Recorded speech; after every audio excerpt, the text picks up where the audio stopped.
उत्तम गायक आहे. सांस्कृतिक स्नेहसंमेलनामध्ये, युथ फेस्टिवलला हा विद्यार्थी NSS मध्ये सतत गाणं गुणगुणत राहायचा.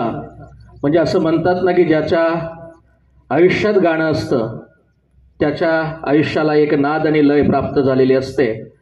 आणि आज ज्या सुरुवातीला विकासला आम्ही पाहिलं होतं आणि आज आम्ही जेव्हा विकासला पाहतो आहोत ती परिपक्वता आमच्या विद्यार्थ्यात आलेली आहे. यात सक्सेस होणं एवढं पण सोपं नाही आणि एवढं पण अवघड नाही. खरं सांगतोय, प्रयत्न जर प्रामाणिक असेल ना तर तुम्हाला भविष्यामध्ये कोणीही काहीही करू शकतं. आता माझं जर जिवंत उदाहरण आहे, कोणालाच विश्वास येत नव्हता ही पोरग सक्सेस होईल म्हणून.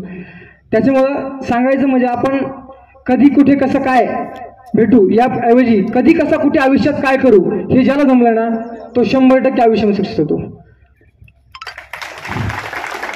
आपण काय करतो माहिती का, आजकालच्या पोरांचं ट्रेंड काय चाललं सर, कॉलेजला येणं म्हणजे पोरांना एक मजा वाटते, पण ही मजा नसून एक सजा आहे. खरं सांगतोय, कॉलेजला आपण मजा म्हणून नाही तर शिक्षणाचा वाटा काहीतरी घेऊन जाणे, काहीतरी शिकून जाणे, काहीतरी आपल्याला भविष्यात इथून भेटलं पाहिजे किंवा या गोष्टीपासून काहीतरी भेटलं पाहिजे या गोष्टीच्या अवलंबून जर आपण कॉलेजला आलो तर मला नाही वाटत की कोणीच विद्यार्थी अपयशी होईल. विद्यार्थ्यांनो, ही कॉलेजची जी मजा ही परत नसते आयुष्यामध्ये. आम्ही पण तो आनंद जास्त घेतला नाही कारण आम्ही इथून 12वी पासआउट झालो लगेच तिकडे सक्सेस झालो, त्याच्यामुळे कॉलेजला जास्त येता नाही आलं. पण जेव्हा कधी कॉलेजला येता आलं तेव्हा शिक्षकांना भेटायला जरूर येत असतो मी, कारण प्रत्येक शिक्षकांना भेटलं, आदरपूर्वक बोललं, ह्या 2 गोष्टी फार महत्त्वाच्या असतात. नाहीतर सक्सेस भरपूर लोक होतात, पण शिक्षकांनी त्याच्या आयुष्यात पेटवलेली ज्ञानाची ज्योत ज्वलंत राहण्यासाठी नेहमी आपण शिक्षकांच्या प्रति आदर व्यक्त केला पाहिजे.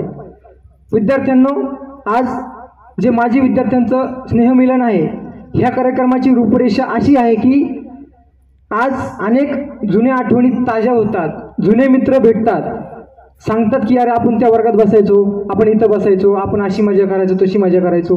काही उद्योजक पण आहात, भविष्यामध्ये पण खूप मोठे काही करू शकतात किंवा आजही कोणी सरकारी नोकरीला आहे, कोणी प्रायव्हेट जॉब करतात.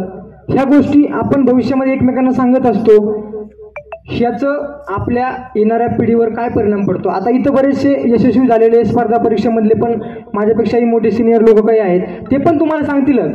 पण खरं सांगतोय, कुठलंही पाऊल टाकायच्या टायमाला एक काळजीपूर्वक टाका, अभ्यास करा छानपैकी. आज मनाची गाठ बांधून घ्या की मला इथून काहीतरी घेऊन जायचंय, आज काहीतरी मी केलं तर उद्या मला भविष्यात याचा फायदा होईल. तर जास्त बोलत नाही कारण अजून भरपूर जणांना बोलायचं आहे, बोलण्यासारखं खूप आहे. 1 तासही बोललं तरी कमी आहे, पण अनेक जणांना बोलायचं आहे, सगळ्यांना सांगायचं आहे. तर आजच्या कार्यक्रमाचं माझे 2 शब्द जे आहेत ती थांबवतो.